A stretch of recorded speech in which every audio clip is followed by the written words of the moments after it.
So one of the first things we want to talk about with developing on AWS is getting an AWS account.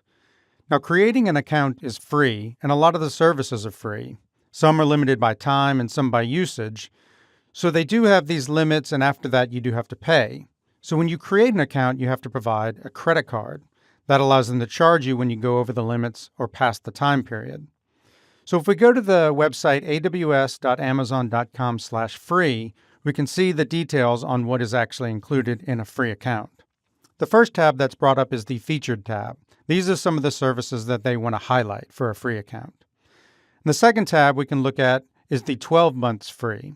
These are some of the services that are free for a period of time, and after that, you start getting charged if you're using them.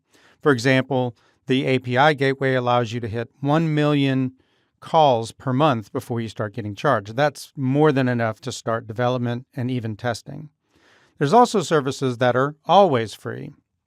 These still have some limitations. For example, 25 gigabytes in a DynamoDB. That's a lot of space.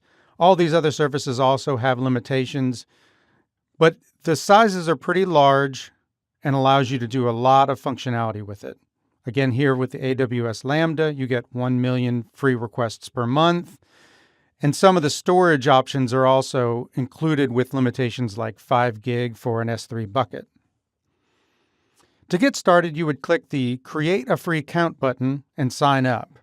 This is like most online accounts where you provide your credentials, username and password, and again, your credit card information for when it's time to be charged. Now, a lot of these services can be overwhelming. This list is pretty large and uses a lot of terms we haven't talked about yet.